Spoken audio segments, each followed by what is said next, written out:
pop shirt! Cult pop shirt! Excellent. Excellent. Welcome along, everybody, to Film Franchise Fortnights on the Cult Pop Podcast, which is a show where we watch a different film franchise every fortnight. And this year, we are specifically covering film franchises that have only 2 films in them, a film and a sequel. And Richard, what are we doing this week? Today, this fortnight. Okay, calm down. We're talking about Wayne's World and Wayne's World 2, which came out in 1992, and then a mere 1 year later in 1993.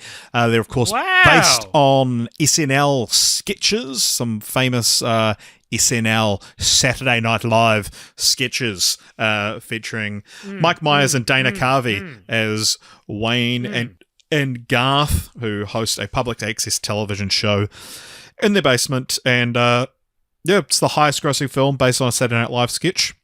It's these are also, there's been about 10. Wayne's World and Wayne's World 2 are 2 of the only 3 that are rated fresh on Rotten Tomatoes, just for an idea of the average quality. So what's the other one? What is the other one, AJ? Do you know? I do not know. Is it the Night at the Roxbury? It's not Night at the Roxbury. It's Blues Brothers. Is it? It's Pat. Oh, right, of course. Yeah, it's very much not. Are you telling me that Wayne's World 2 has a fresh score on Rotten Tomatoes? I am telling you that, but can you? The first one directed by. Is this a franchise that has like 2 positively received entries in it? How quaint. How quaint, yes. First one, though, we are talking about was directed by Penelope Spheris. That's right, a woman, AJ. And, what do you think has on Rotten Tomatoes? I reckon this has 75 on Rotten Tomatoes. Close, 79%. So, AJ, what is Wayne's World about? Also, we're getting through this episode quickly because AJ has to fly to Canada in 1 hour. No, you have to go to dinner in 45 minutes. No, I have to go to rehearsal. I can't have dinner because we have spent so long recording podcasts. No. So, I mean, you pretty much said the plot before. These 2 guys run a public access show. The Wayne and Garth, they are sort of Gen X, beg your pardon. Gen X rockabillys, similar to Bill and Ted, another kind of Bill and Ted duo that isn't Bill and Ted. Beavis and Butthead. And in the first film, they are sort of discovered by Rob Lowe, who's a TV producer who tries to turn them around into a not public access TV show to make a quick buck off them. But really, the whole film is more just like a showcase for a series of loosely connected funny gags and jokes and like, I don't know, vignettes. Pop cultural references and stories. Whatnot. Yeah. So, have you seen it before? What did you think of it? I have seen this a couple of times before. I saw it when I was very young, and I reckon that this next to... You remember when we covered Back to the Future? Which time? I talked about how, the second time, and it was right after we did Karate Kid, and we sort of reflected on how, 80s films, but any family films that came out before we were born, we both related to struggling to connect with them on a personal level, and that Back to the Future was really the only example of an 80s mass appeal mainstream film that we both, had a personal connection to. I reckon Wayne's World is the closest I have to another example of this. Maybe handicapped only by the fact that it's held back only by the fact that I don't think I saw this as many times as I saw Back to the Future as a kid. And also, I don't think I'd ever seen the sequel properly. I think I'd seen bits of the sequel, but I'd never watched the whole thing. Yeah. But no, watching it now, I reckon it's I think the difference between this and something like Ferris Bueller. Right? I think this is better than Ferris Bueller. So do I, yeah. And I think it's because it's kind of a parody of Ferris Bueller. It's a less sincere... Yeah. It doesn't have that John Hughesy sort of sincerity. But yeah, I think it's this is closer to the more sort of modern lol so random, like Family Very Guy modern, style yes. humor. Yeah.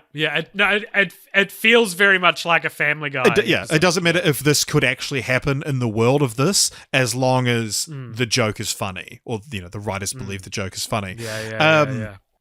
Yeah, it's I both films. I think I've seen all of at some point. I don't remember a specific time where I sat down and watched them, but I remember them being on TV quite a bit. And I've seen all of them in pieces or something like that.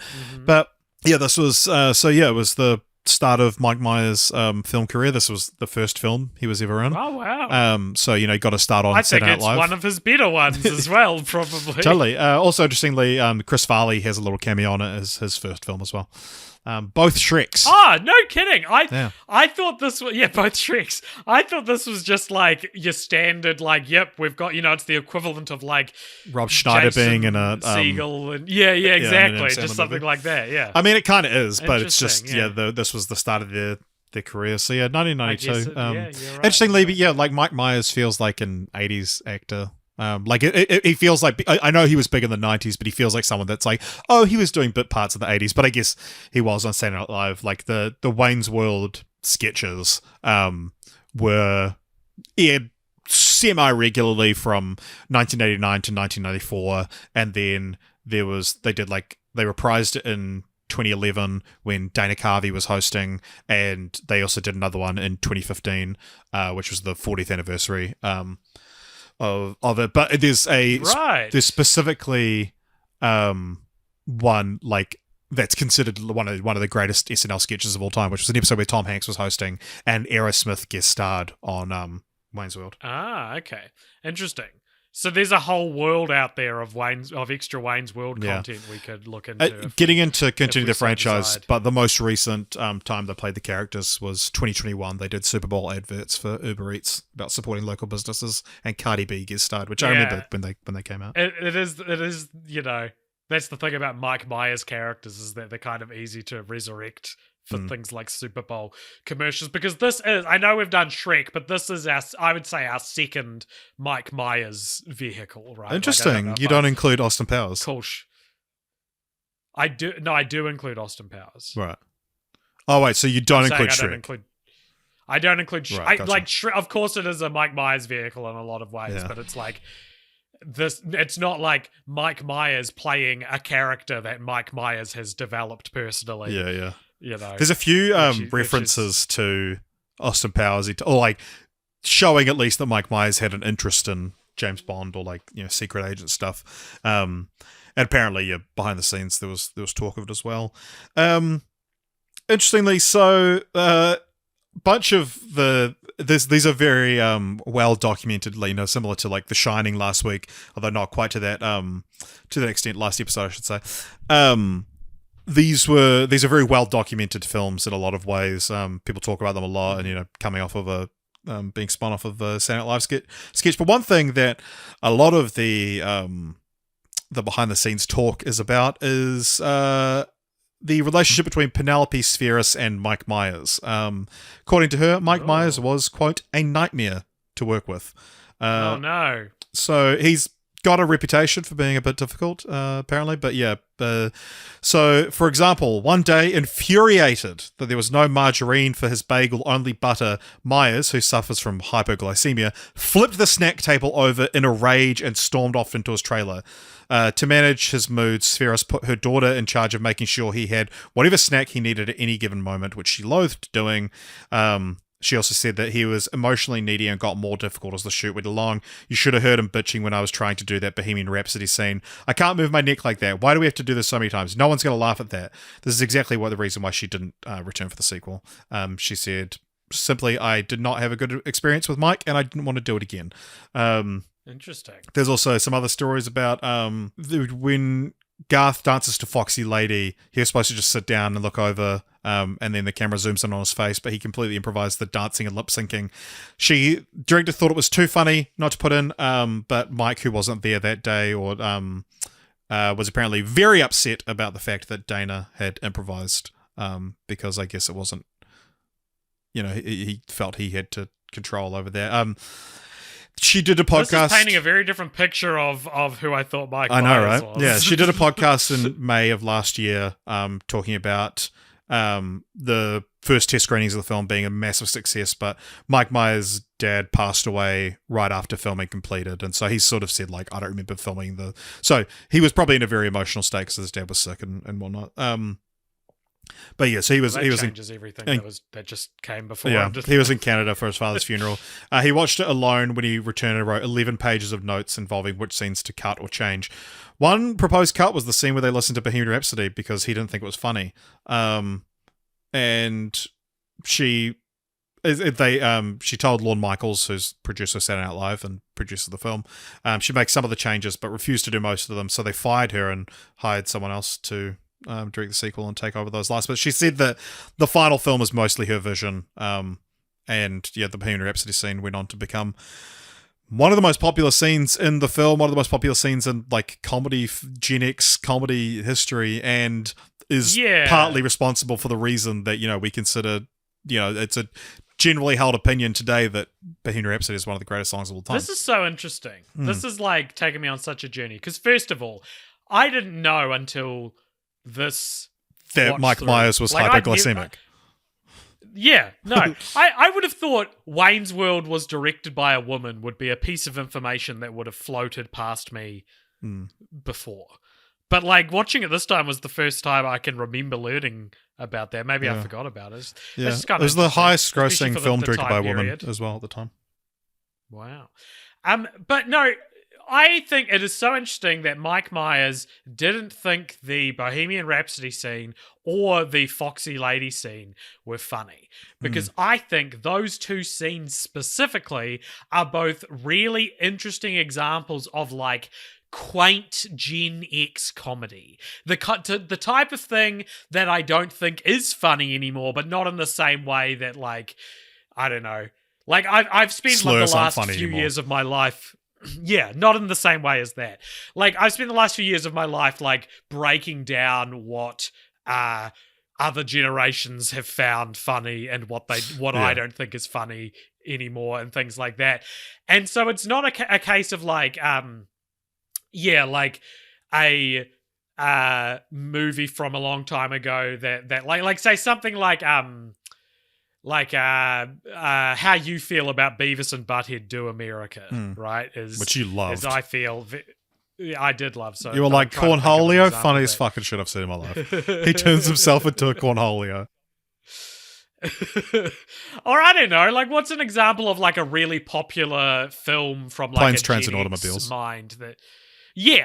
something. That's John something we Hughes agreed again, on, right? Something. That like we don't like, and I don't think those things are funny, and I could tell you why. But something like characters earnestly singing along to just the biggest song in the world. I think if you did that now in say if like a movie came out tomorrow and it had someone singing like a Sabrina Carpenter song in it. Yeah. I would find that kind of odd. I would find it kind of weird. I think you're misrepresenting the scene. Do you know when Bohemian Rhapsody came out? Because you're about 20 years off. Like the whole point of the Lorne and this directly contradicts what was said just before, but I am pretty off, aren't I? Interesting. Paramount and Lorne Michaels, the producer, really didn't want Bohemian Rhapsody and that scene. They wanted to use Welcome to the Jungle, which was only a few years old at that point, and thought it should be more current because Bohemian Rhapsody is 20 years old. Who cares about Queen anymore? But Myers threatened to quit the production if he didn't get Bohemian Rhapsody. So they all eventually agreed. And then later he tried to remove that scene. What happened? Yeah. What the hell happened? It'd be more like if they were earnestly bopping along to like Skater Boy. Or All Star by Smash Mouth. That's kind of where my mind went to. Regardless of when it came out, I think that this is one of many. Another one I can think of is in My Best Friend's Wedding, where they sing "Forever, forever, you'll stay in my heart."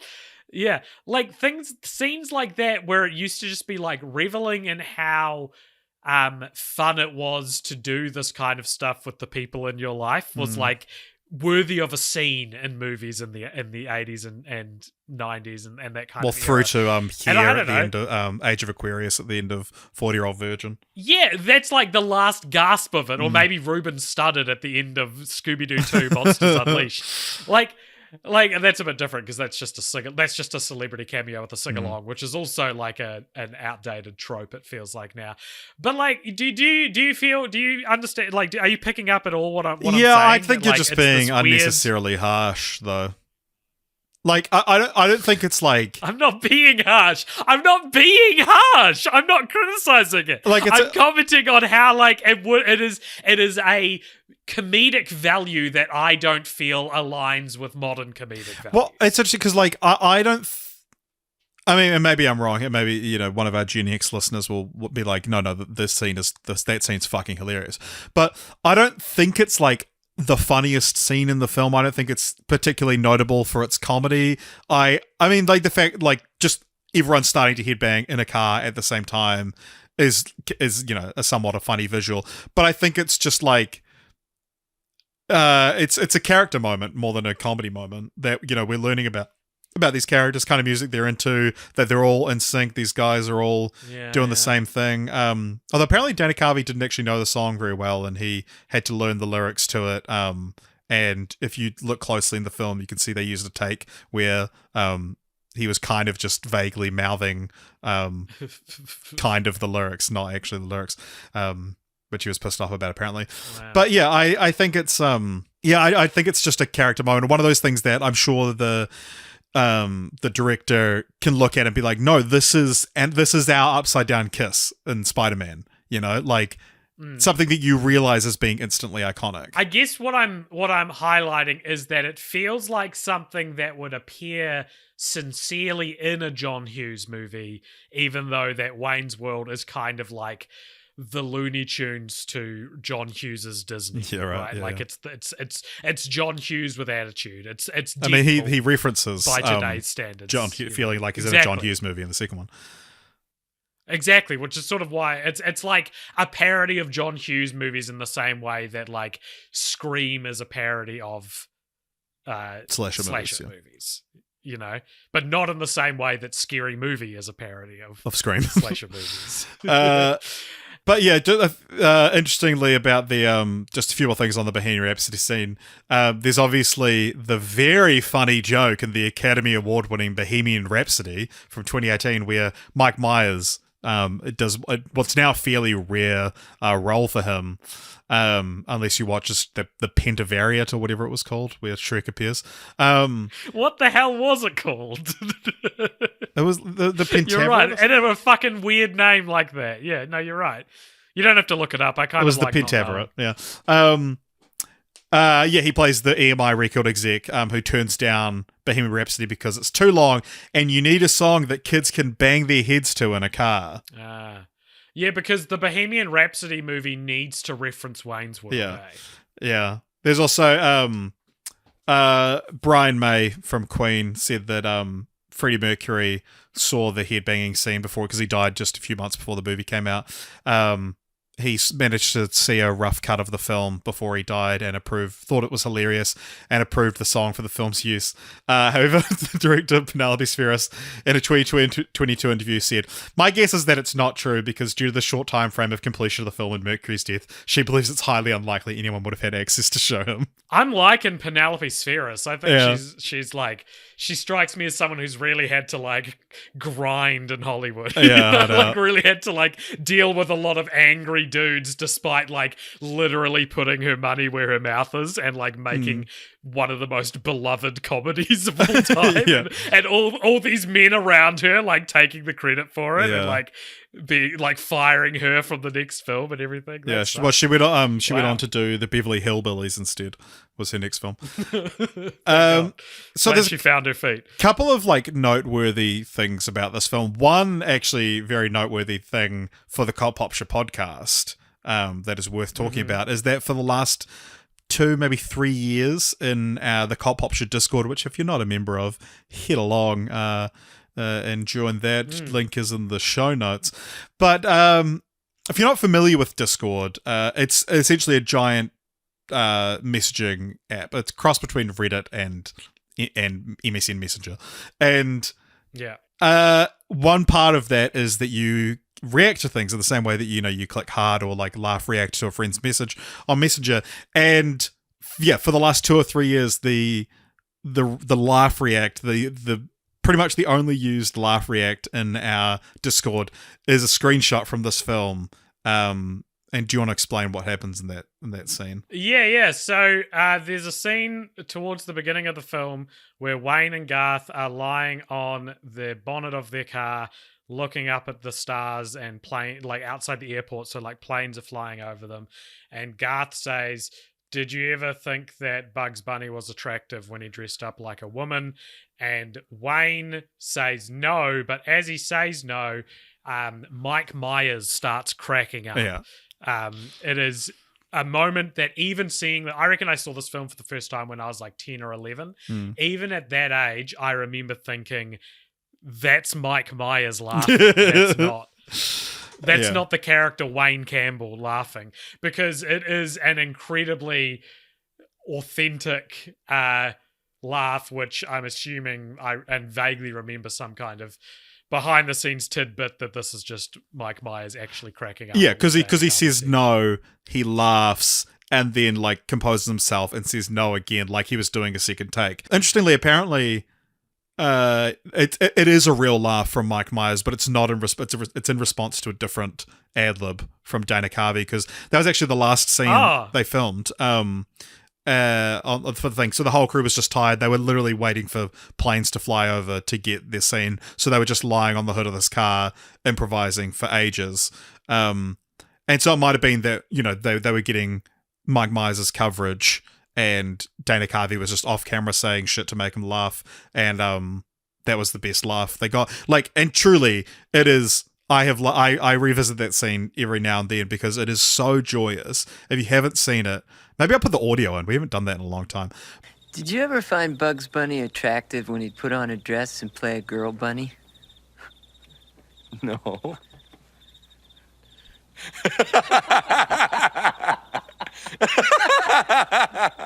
No. Neither did I. I was just asking. But it is the most joyous laugh in the history of cinema. It is so genuine and so I love it so much and it makes me so happy. Is it out of place in the film though? I don't give a shit, man. Fuck you. Okay, we won't talk about it then. Fuck you. What? No. Do you think it's out of place in the film? I think that there is something to be said for the fact that it is like you've established a character like Wayne from Wayne's World who is like a total cartoon. I don't think Wayne laughs like that. Right. And I would struggle with that as an editor, maybe wondering if I should even put in such a fourth wall banger of a laugh like that. Nice, very good. Reference to our Weekend at Bernie's podcast. Weekend at Bernie's episode. So, one thing I want to ask you about, AJ, because this is something that I'm not necessarily sure that you will have picked up on, but is a big talking point with this film. There's a scene in the film where Wayne Campbell goes to a guitar store and picks up a guitar, asks if he can play it, and then what happens? What does happen? The shopkeeper is like, "Are you going to buy it this time or something?" And he's like, or the shopkeeper keeps pestering him to put it away, but then he decides that because he's just been paid, he's going to buy it this time. Before that, there's a sign involved. The shopkeeper points at a sign. What does the sign say? It's no Stairway to Heaven. Ah, right. Yes, because he goes to play Stairway to Heaven. Yeah, so interesting thing about that moment. So he starts to play the song, plays a few notes, and then the guy says, like, "Can't you read?" Points at the sign and says, "No, wait, no Stairway to Heaven." Then Mike Myers looks at the camera and says, "No stairway, denied." Which is, weird. But apparently that's a reference to that, like, when that song was huge in the 70s, because the opening sort of started that as fairly easy to play. And it became this, like, it was so overdone that it's like playing Wonderwall nowadays sort of thing.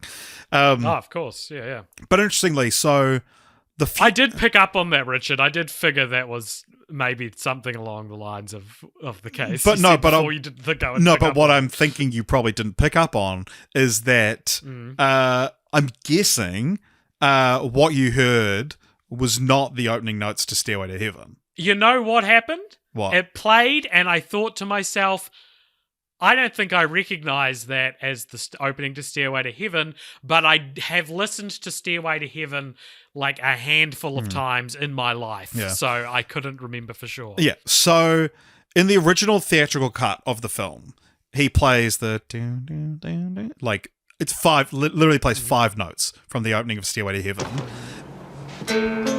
Hey, no stairway. Denied. But then the rights were too expensive for home release and stuff. So for 20 years, that original cut was never heard again. It was replaced with a pretty bad sound-alike. It sounds nothing like Stairway to Heaven. No stairway. Denied. Like, if you know how it's supposed to sound, it's insane that this is supposed to be the same thing. So it was like that on every broadcast. Wayne's just bad at guitar, man. It was like that on every broadcast, every home release until 2011, I believe. They fixed it for a re-release, and then for like some very small release, and then 2022 for the 30th anniversary 4K DVD, it was restored for that, and just a couple of months ago it was restored for streaming. And it was I saw a few Reddit threads or like Twitter threads about this, and people arguing that the joke is like, they're like, no, it's funnier if it's not the notes from Stairway to Heaven. Like, the joke doesn't make sense if he's playing the Stairway to Heaven notes. And it's like, what the hell are you talking about? Like, it makes no sense if he plays a completely different song and he says you're not allowed to play Stairway to Heaven. But yeah, people like, because of it, like, unless you saw this in the cinema for over 20 years, I think, there was no other way to see that joke properly, and so people just thought that was the joke. I reckon you could just edit him out playing it and just start with the guy pointing to the sign. So that he hasn't even started playing it yet.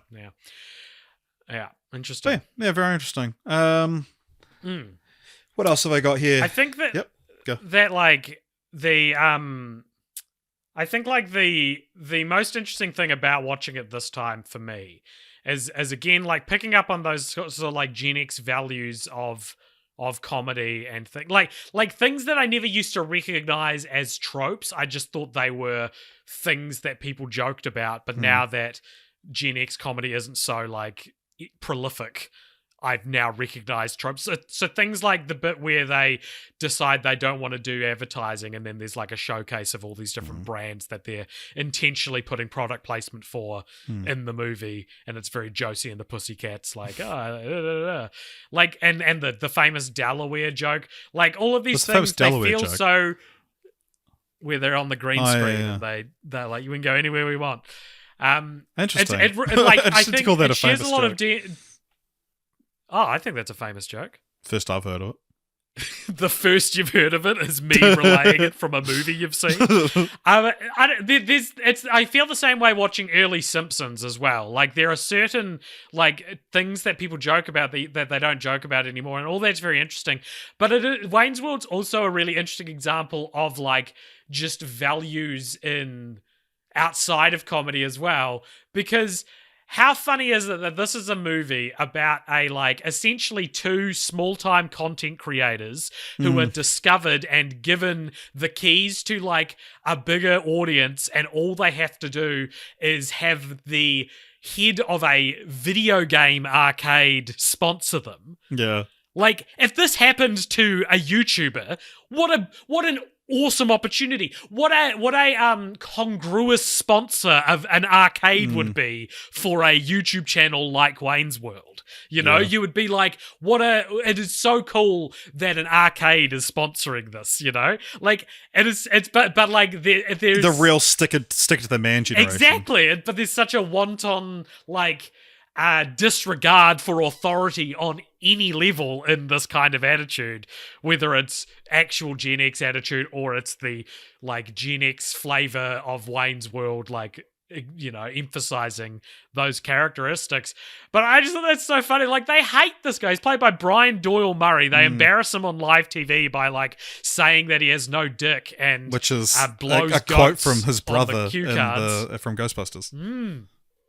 And it's just so funny that they like the movie presents them throwing away what Wayne's World could have become as like a positive step for their lives. And at the start of the second one, they're back to the basement and all this stuff. And it's like, it's so funny because everyone involved in this movie, like, they're coming from like the worlds of like Saturday Night Live. They didn't have this experience. They were not the underdog who realized that doing things their own way was the way to keep their reputation and their dignity and their integrity. Like, this movie will have been made by people who had the kind of like lucky opportunities that Wayne and Garth were given in the movie, but the movie presents it like character growth is choosing not to sell out. Everyone in 1980s, 1990s hated the idea of selling out. You know, it was the worst thing you could do, even if it was a positive step for your career. Yeah. But nowadays, if you don't sell out, people think no one asked you to.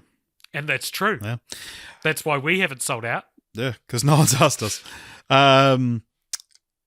Got some useless statistics for you, AJ, which I know you love. Yes, and I've formatted them the way you normally do, but I do have an interesting one that's a real world useless statistic.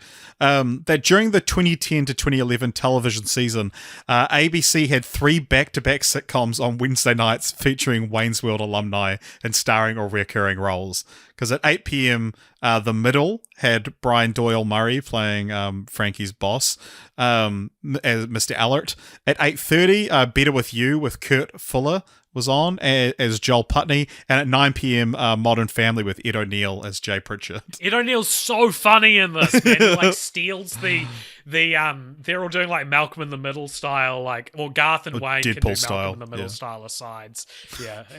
And then Ed O'Neill is like this diner, like guy behind the counter at a diner who like steals it and starts talking about how he possibly murdered someone or something like that. It's such a great performance. I love it. And I think that is what makes this like stand out against like this feels so warm to me compared to something like Animal House, you know, from it's not as mean-spirited, earlier, but yeah, exactly. And I feel like there is a I don't know, there's a quality to this film that I don't recognize in a lot of films from earlier that are like it. Like Ed O'Neill, you say, has like this little cameo on it, but both films are actually filled with cameos as well, which we haven't mentioned. Chris Farley has one in this film, and then he's more of a fleshed out character in the second one, playing a different character. But Alice Cooper has a special cameo, which I think it's a very funny cameo. It's maybe a little Gen X-y for your taste, but he performs, you know, in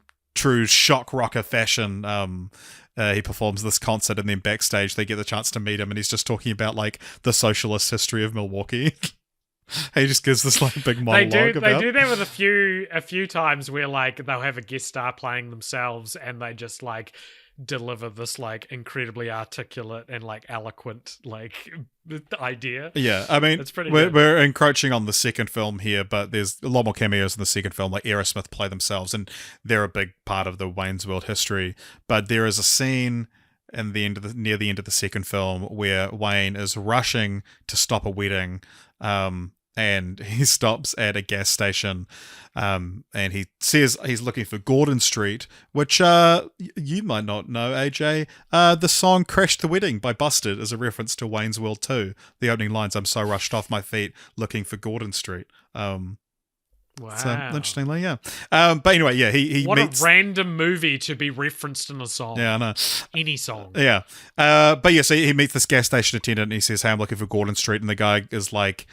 yes, Gordon Street. I knew a girl from Gordon Street. And then Mike Myers looks at the camera and is like, I know it's a small part, but can we do better than this? And then the actual director of the film pulls him out, and then pulls in Charlton Heston, who delivers this beautiful monologue about his one perfect day on Gordon Street. And genuinely, that is my favorite cameo in any film of all time. I think it is so funny, and it's such a beautiful performance from Charlton Heston as well.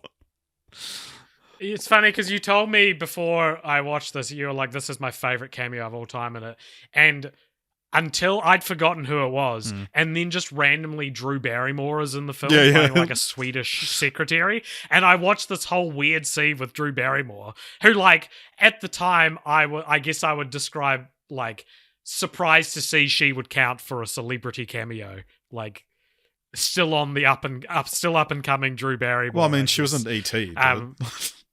Yeah, but was she world famous after E.T.? I thought it was more like she went away and well, she was in Firestarter with Heather Locklear, who's also in the film. No, I mean, because the whole thing about Scream, which was only 3 years later, was that the biggest star in the world, Drew Barrymore, is killed off in the first scene. Okay.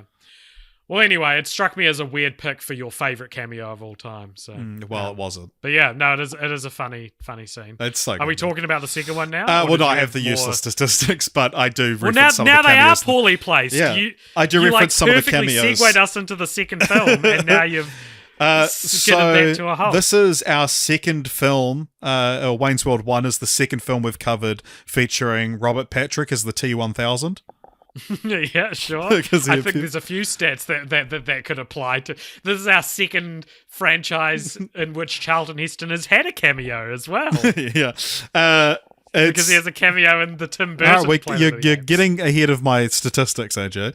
I'm sorry. I'm so used to you not giving a shit about it and me doing that. So he's actually Robert Patrick has been in two other, but yeah, there's a joke in the first film where he gets pulled over by a cop, and it is Robert Patrick in character as the T-1000. He says, "Have you seen this boy?" And Wayne screams at the camera. But Robert Patrick's been in two other films that we've covered. Do you know what they are?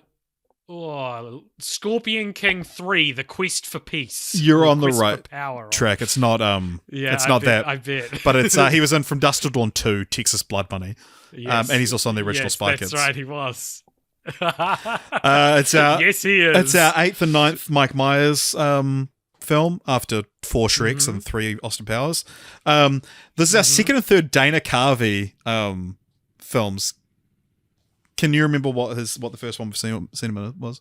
No. What is the first Dana Carvey movie? He plays in I reckon I've seen like 4 Dana Carvey movies in my life. Yeah.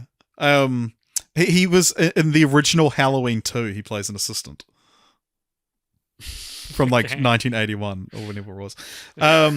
This is Tina Carrere, who plays Cassandra, his girlfriend.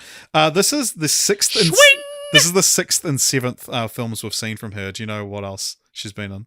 5 other films. Oh my god, that's so crazy. Because okay, here's what happened. I was like, what's her name again? Tia Carrere. Tia Carrere. I was like, what have I seen her in recently? And I looked her up and didn't recognize any of the things that came up. And I was like, I guess it must have been anything. So no, you're gonna have to tell me what she is. She plays Nani in 4 Lilo and Stitch films. Yes. And she's also in Aloha Scooby-Doo. The first film is our 4th Rob Lowe film. Do you know what the other 3 are? No. 4th Rob Lowe. What else have we seen? Halloween 3 and Legally Blonde 2, Red, White, and Blonde. Let's say he was in those. He's also in all 3 Austin Powers movies. Oh, of course. Yes. It's our 8th Brian Doyle Murray film. Oh my god. Okay, he's in a couple of Beethovens. He's in one of the Blade Runners. He's in just listing off. Okay, no, you're nowhere near. He's in Vacation and Christmas Vacation. He's in Stuart Little, Ghostbusters 2. Yeah. He's in both sequels to The Brave Little Toaster, and he was in Mowgli's Story. It's Brian Doyle Murray. No, but he is in that Clint Howard school of acting. Yeah. Brian Doyle the Murray, brother of someone more famous and shows up in everything. Yeah. It's our second film to feature an acting performance from Alice Cooper. Can you remember what the other one is? Okay, he provides a song in Friday the 13th 6. Yeah, he does, but is he in it? He's not. No. I don't know then. What else is he in? He plays Freddy Krueger's dad in Freddy's Dead. That's pretty close. Yeah. It's our 3rd Christopher Walken film. The second one is. Okay. Yeah, Christopher Walken's in the second Wayne's World. That was a trip. Christopher Walken is, of course, also in A View to a Kill. Yep. And he's also in... I was going to say Kangaroo Jack, but we haven't covered that. What's the other he one is in he's King Louis in Jungle Book 2016. Oh, of course. It's our 8th James Hong film. The second film is. I know. Okay, he's in the first Blade Runner. Yep. He's in Kung Fu Pandas 1 through 3. Yep. He is in. I reckon he's in some like Air Buddies spin-offs.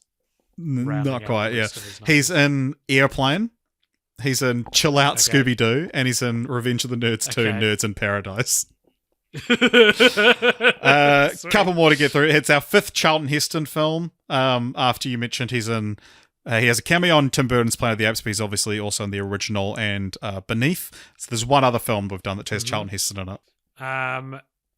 It is. Man, it would have been around from... What era is it from? 2003, I think it came out. Okay, is it Scooby-Doo 2 Monsters Unleashed? Close. He's in Cats and Dogs. He plays a mastiff. Okay. Also, the second film is... I didn't quite pick up on this while watching. I wonder if you did. But it's our second Bob Odenkirk film. Right. After The Incredibles 2. I know. Yeah, he's one of the like band kids. Yeah. Right? Just a real tiny role. It doesn't even look like him. But yeah, anyway, Wayne's World 2. We've got 20 minutes left on the podcast. Spent way too long doing that stupid little segment. What is Wayne's World 2 about? It came out 1 year later, directed by Steven Suryk. So I reckon this is the basic plot of this is that Cassandra has been stolen away from Wayne by Christopher Walken as like an evil conniving record exec, and so to try and win her back, Wayne decides to put on something called Wayne Stock, which is going to be like a concert that all these big bands are going to play at, and the rest of the movie is basically Wayne and Garth desperate to try and book some bands for their little music festival, and most of the movie is just the time running out and them not anyone, which feels like such a nightmare. It feels like a bad dream. Movie. Totally, yeah. Because then Wayne is late to the concert because instead he runs away to go and stop Cassandra from marrying Christopher Walken. Yeah, exactly. And so it's like then so Garth and the rest of the like random Wayne's World supporting characters have to like delay at Wayne Stock, and it just made me feel so anxious. Like I've put on enough events now to know how horrible it feels when you've gone over the time you said you were going to start. And you don't know when things are going to happen now. Yeah. What do you think of this one compared to the first? I think this is funnier than the first one. I laughed more. I think this is funnier than the first one, but is ultimately nowhere near as impactful. Nowhere near as like. There's a reason you don't really hear people talk about Wayne's World 2, I think. Yeah. But at the same time, no one talks about it like with disdain. No one fucking hates it or anything. Yeah. What do you think it has on Rotten Tomatoes? I mentioned before that it's fresh. It's fresh. So let's go like 65. It can't be that fresh, 60. Surely. 60 on the dot, which is the threshold for the threshold, I should say. The threshold. Nice. Yeah, so only a year later as well, like it was not rushed in production, but it was very like quick schedule because they wanted it to be their big December release, and then it didn't do too well at the box office because it was up against like Mrs. Doubtfire and Schindler's List and things like that. Right. But one thing that's interesting, you think 1993 blockbuster Jurassic Park came out in June, and there's a fucking Jurassic Park parody in this film. Which is, the film was 6 months old at that point. And like the Robert Patrick cameo was from a year earlier. Because T2 came out in 1991. It's crazy. But also this insane behind the scenes thing I'm about to tell you that it further delayed production. One funny thing is that Mike Myers wanted Federico Fellini to direct, but the studio assumed he was joking. Yes, I heard about this. And said no. I wonder if Fellini would have done it if given the He died in 1993, so he may not have been able to. This could have saved him. Yeah. Could have lived another 80 years. But so Myers' original script for Wayne's World 2 had Wayne and Garth forming their own country and seceding from the US after finding an ancient scroll, which was a story taken from the 1949 British comedy Passport to Pimlico, which was a favorite of Mike Myers as a kid. They got well into production. They'd written the script when it came to light that it was based on a previous film and the studio didn't have the rights to Passport to Pimlico.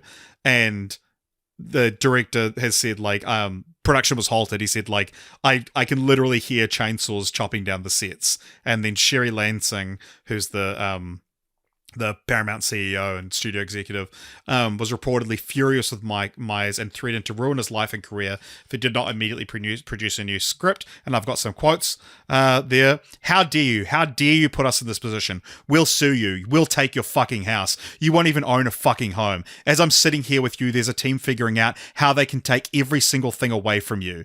This outburst left Myers so shaken that he curled up in a fetal position on Lansing's couch. After putting the fear of God into Mike Myers, Sherry Lansing finished up by angrily telling the actor, "If I were you, Mike, I'd go to Lorne's office right now and stay there until you come up with a new script. We'll slide food under the door."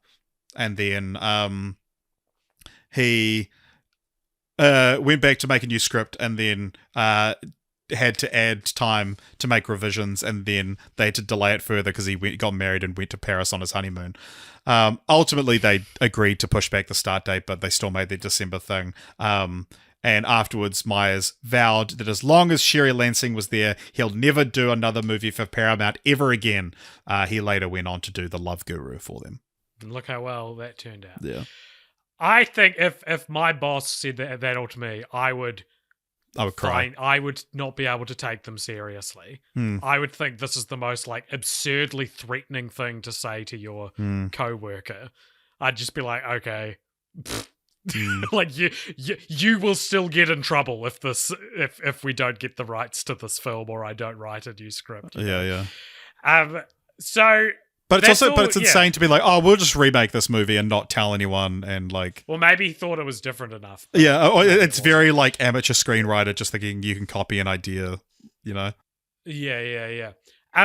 Interesting that this would have made it a literal Wayne's World. You know, like it's actually about his own world this time, which is something I did want to talk about, because can you imagine the conversation that happens between Wayne and Garth? Like, imagine if, Richard, when I invited you to join the Cult Popture podcast, I said it was called AJ's Movie Conversation. I would have said like, no. all these years later, you were involved in a podcast enterprise called AJ's Movie Conversations, and you just had to be like, yeah, I'm not AJ, but that's what the name of it was before I joined. Yeah, he'd already bought the domain, so yeah, I would not feel good about that, AJ. The funniest joke in this movie, and one of the only ones I remember from when I'd seen maybe 15 minutes of it on TV in 2004, was when who's the woman who's like seducing? Her name's Honey Horny. Yeah. Kim Basinger. Kim Basinger, when she's trying to seduce Garth, and she goes, "Take me, Garth," and he says, "Where? I'm low on gas, and you'll need a jacket." I've thought about that joke every day since I was 10. That's such a and first saw it. It's like the iconic line from this film. I've seen it referenced. Do you reckon? Yeah. Like I've seen that clip and that GIF, and I've seen it referenced and stuff. I don't think it's that funny. I would have thought the iconic, I don't like it. Iconic line from this film was, "Excuse me, baking powder."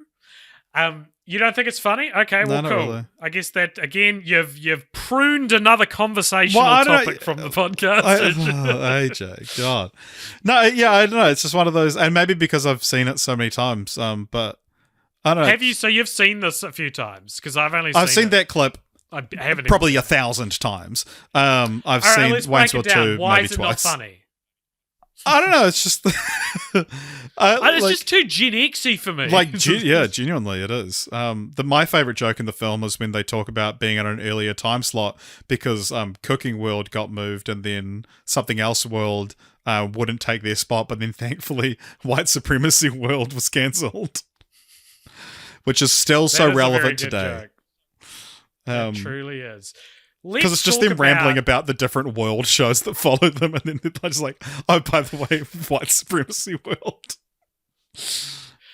Do you think that, what do you think of Dana Carvey in this movie? Okay, I wanted to talk about that because I saw your review, and I think watching the first film, I was like, the difference between Mike Myers and Dana Carvey is Mike Myers is like a multi-generational talent. Dana Carvey is a Gen X talent. Really? Because I feel like his characterization, his acting, especially in this, is so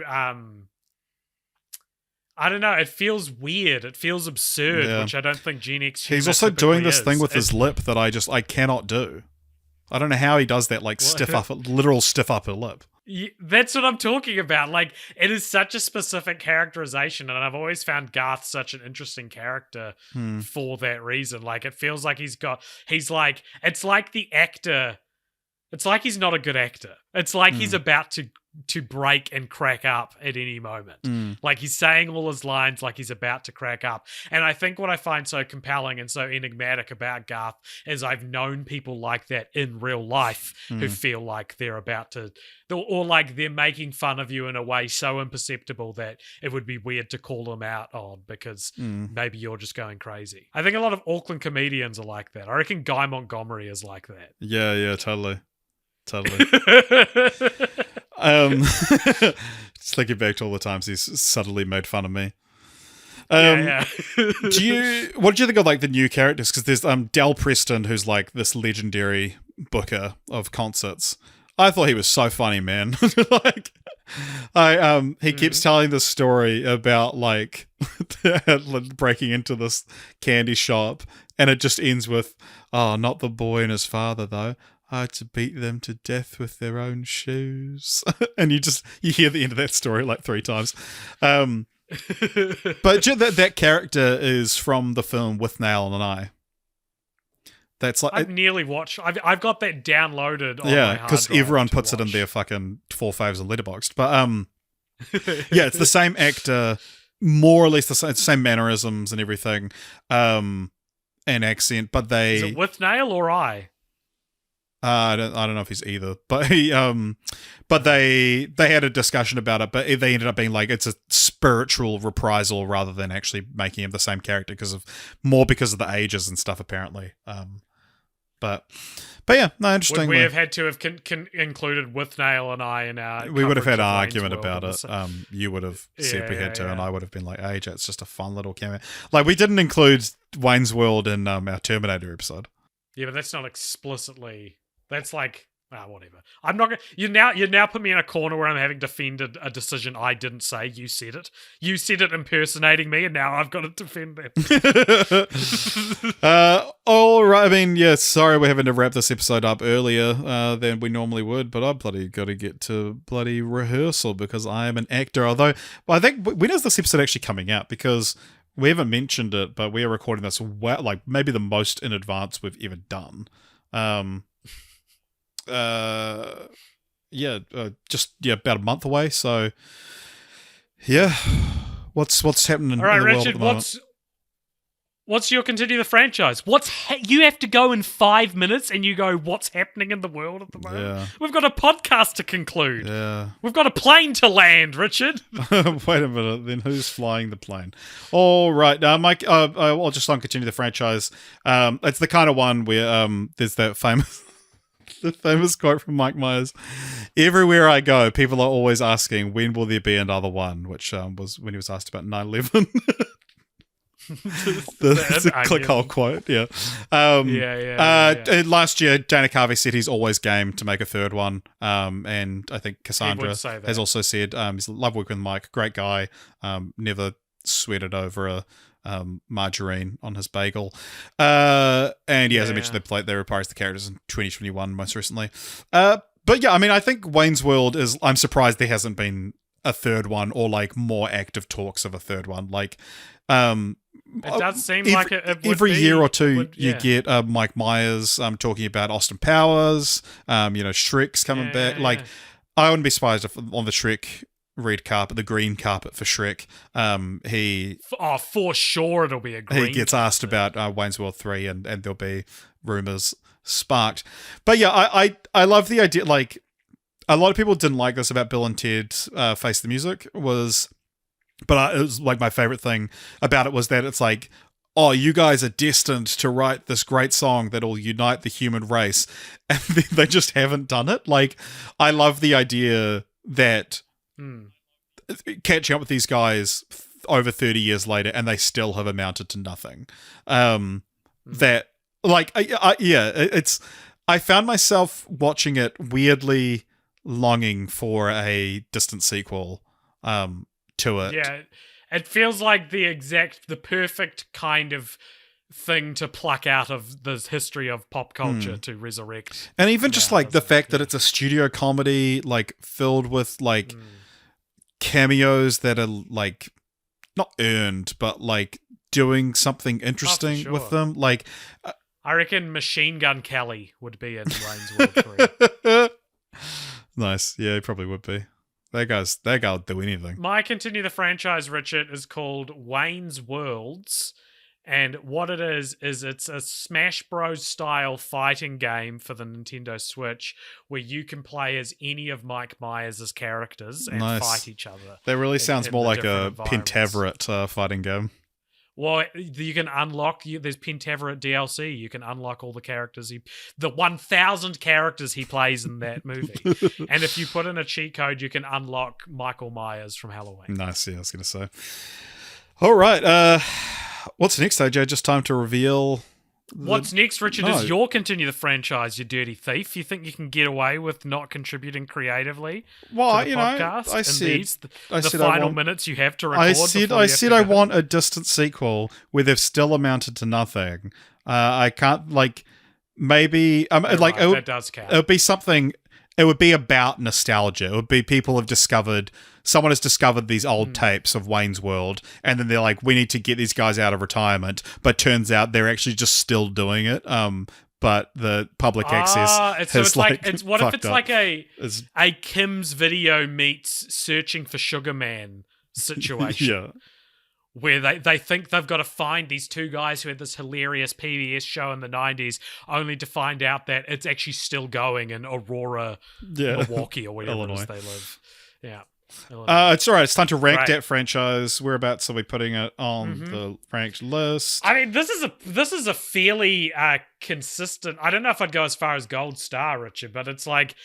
It's a sequel that's not hated... And that earns it points. Give me a franchise that we could rank it above. I'll tell you where. Okay, does it go above The Raid? No. Does it go above Bad Boys? Yes. Okay, there we go. It's number 59. I think that's perfect for it. Yeah, so do I. All right, time to reveal our next franchise. Is it, AJ? Mm-hmm. Yes, we're going to have a month to watch these two films. That's great. Yeah. All right, what is it, Richard? Well, this is a franchise roulette episode. It feels like we never do these anymore. Yeah. So we've got a franchise roulette, which is a list of a bunch of franchises, and we'll draw a random number, which will give us the next duology that we are going to watch. All right, and it is 20. 20. It's a 2-film franchise. Is it Agent Cody Banks and Agent Cody Banks Destination? No, it's not. But it is set in London. Is it Analyze This, Analyze That? It is not. It's set in London. Yeah, it is set in London, and it does feature a lot of analysing, actually. Yes. This is one where it's like, are you going to be covering... No, we're doing the 2 films which are clearly in the same canon, and not the 1,000 other ones that also could count for this franchise. Oh my god. I don't know. Give me another hint. Give me a genre. It's another one that's like very... you hear they're making a 3rd one, and it's coming out next year, every year. What's the genre? It's like action, but it's the most actiony adaptation of this thing. Of what thing? The thing that it's an adaptation of. Oh, right. So it's got like a TV show or a book series or something that supplements public domain. It's public domain. Are we watching the 2 Guy Ritchie Sherlock Holmes Yes, movies? we are.